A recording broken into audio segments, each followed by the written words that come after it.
101 गांव की परिक्रमा के साथ वहां की मिट्टी और जल लेकर के पार्थिव शिवलिंग का निर्माण भी कुंडार बांध सुधारा का जल लेकर के हम लोग भगवान भोलेनाथ का अभिषेक करने वाले हैं। चलो जो करना हो तो करें लोगों ने गलत करके और ऐसी विधानसभा में तो मैं जनता जनार्दन का हारा हुआ नहीं हूँ, नहीं मिल पाना, लेकिन इस बार मुझे लगता है कि ठीक हुआ। अभी मुझे कांवड़िया ही बना रहने दो यार। देखो इस बार विधानसभा चुनाव में दूल्हा कोई भी हो, लेकिन बाराती जो है वो दूल्हे के साथ शामिल है। तो दूल्हा तो हमारा तय है ना कि कांग्रेस 20 साल से आए बाएं बक रही है। अब इससे मैं समझ रहा क्या हालत है, सूजन चढ़ जाएगी उल्टे गोड़ा।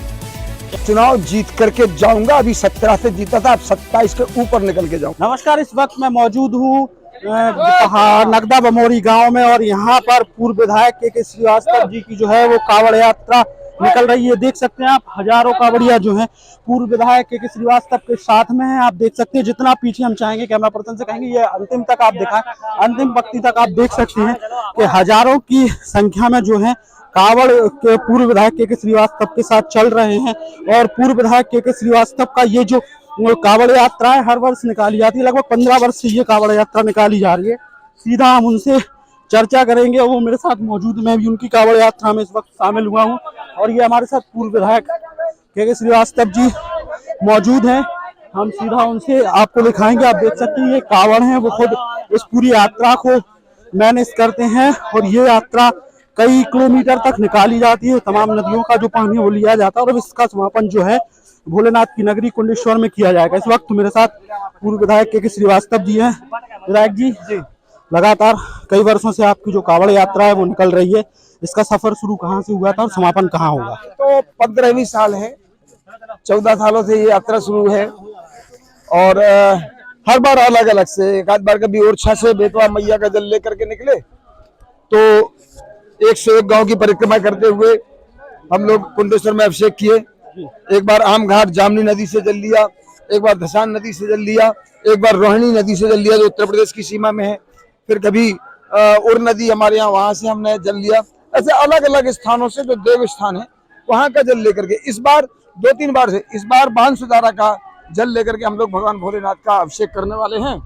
और वो इसलिए तय हुआ कि बांध सुधारा का जो हमारा 3.5-4 साल का संघर्ष था पीने के पानी को लेकर के, विधानसभा में बहुत बार इस पर लड़ाई हुई, बहुत संघर्ष किया और ये कैसे बांध सुधारा का पानी हमारे गांव में, तो वो योजना स्वीकृत हुई, मंत्रिमंडल से स्वीकृति हुई, उसमें 272 करोड़ रुपए की स्वीकृति होकर के 201 गांव को पीने के पानी की स्वीकृति हो गई। लेकिन उसके बीच में विधानसभा डिक्लेयर हो गई, हमारा बजट में शामिल नहीं हो पाया। फिर 15 महीने की सरकार दवाई तो उस समय वो रुक गया, फिर अभी जाकर के बजट में सम्मिलित हुआ और वो बांध सुधारा का जल अब घर घर नलों के माध्यम से पहुंचने वाला है। वो 3.5 साल का जो संघर्ष था उसकी खुशी हुई, तो फिर ये सोचा कि भोलेनाथ जी को पहले जल चढ़े उसके बाद गांव के लोगों को पीने मिले, इसलिए इस बार यात्रा ये वहां होने वाली है समाप्त कुंडेश्वर में भगवान को जल लेकर के। और 101 गांव की परिक्रमा के साथ वहां की मिट्टी और जल लेकर के पार्थिव शिवलिंग का निर्माण भी कुंडेश्वर में होने वाला है 28 तारीख को। और लगभग 1.25 लाख पार्थिव शिवलिंग पूरे गांव के लोग, उन गांव से आने वाले लोग वहां जाके खुद अपने मिट्टी का शिवलिंग बनाएंगे और वो अभिषेक करेंगे। ये ऐसा एक अद्भुत दृश्य गांव के लोगों ने योजना किया है।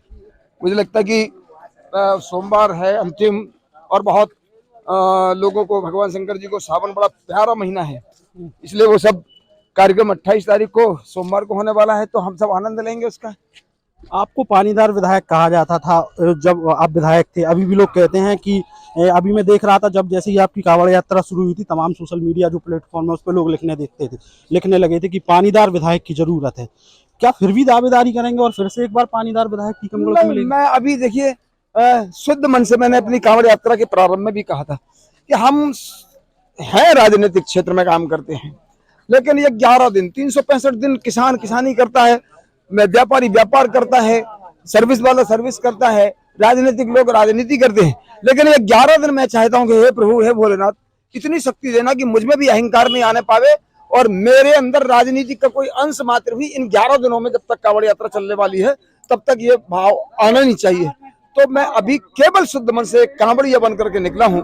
बाकी रहा भोलेनाथ का सवाल और जनता जनार्दन का, उनके मन में होगा तो सब ठीक होगा। मेरे करने से क्या होता है कि मैं दावेदारी करूं या मैं नहीं करूं?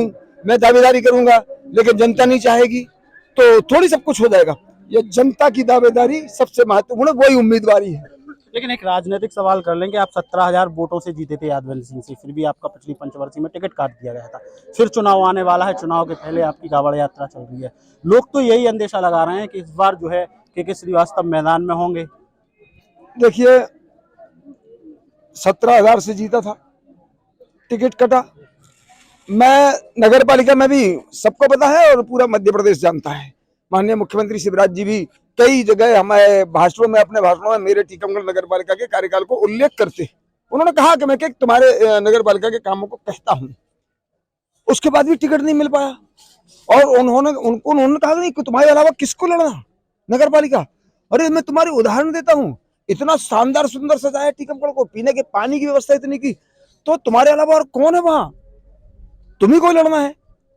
इतनी मेरी बात हुई और उसके बाद टिकट जब नहीं हुआ मेरा, मैंने फिर उनको मैसेज किया, वो अच्छा, फिर वो एकदम दुखी से हो गए, बोले साला जो करना हो तो करें लोग बाग, एकदम गुस्सा में बोल गए। तो मैं समझ गया कि कहीं ना कहीं लोगों ने गलत करके, और तो वो ऐसी विधानसभा में तो मैं जनता जनार्दन का हारा हुआ नहीं हूं। मैं कहीं मैंने जनता टिकट नहीं मिल पाना है, लेकिन इस बार मुझे लगता है कि ठीक हुआ। आपने राजनीतिक सवाल की बात की है कि लोगों को, जो मुझे भी ये अवसर मिला, ये मेरे लिए भी जो कमियां थी, मुझे में भी जो कुछ कमियां रह गई होंगी, उनको ठीक करने का अवसर भी मिला है और लोगों को मुझे कहना चाहिए कि अच्छा बुरा परखने का समय भी मिला है। इस बार क्या है, अब इस बार मैं पूरी कह रहा हूं तरीके कि से अभी तैयार कांवड़िया हूं अभी, और भगवान भोलेनाथ ही रक्षा करेंगे, भोलेनाथ ही कृपा करेंगे तो फिर से पैरों में घुंघरू बांध करके विधानसभा क्षेत्र में कूदूंगा और दौड़ूंगा और जाऊंगा। लोग कह रहे हैं कि टिकट जो है वो दोहराए जा रहे हैं, पुराने जो कार्यकर्ता है उनके टिकट दी जा रहे हैं। ललिता यादव का छतरपुर से टिकट हुआ है, तो इस बार उम्मीद तो लोग ये जता रहे हैं, आपके समर्थक भी लगातार लिख रहे हैं कि नहीं इस बार तो टिकट पक्का है। हम ये नहीं मानते। भारतीय जनता पार्टी का एक अपना सिस्टम है, एक संगठन है और चयन समिति होती है, केंद्रीय संसदीय बोर्ड होता है। यहाँ से मुझे लगता है कि मध्य प्रदेश से 3-3 नामों का जो पैनल जाएगा, अभी रायशुमारी भी होंगी, कार्यकर्ताओं से भी पूछा जाएगा, फिर उसके बाद सर्वे चल रहे हैं और एक एक दो सर्वे नहीं, पत्रकारों के सर्वे, अखबारों के सर्वे, आप लोगों के मीडिया के सर्वे, और इसके साथ हमारी कई एजेंसियां, हमारी भी और सेंट्रल की, मध्य प्रदेश गवर्नमेंट की भी और मध्य प्रदेश भाजपा की, केंद्रीय आईबी वगैरह और इंटेलिजेंस ब्यूरो हैं, उनके साथ में केंद्रीय भाजपा का नेतृत्व भी अपने, हम बड़े तरीके से इस बार छन्ना लगा करके ही मुझे लगता है जो सुना है, जो सुनते हैं, तो इसके बाद ही संसदीय बोर्ड में मामला जाएगा और तब फाइनल होगा।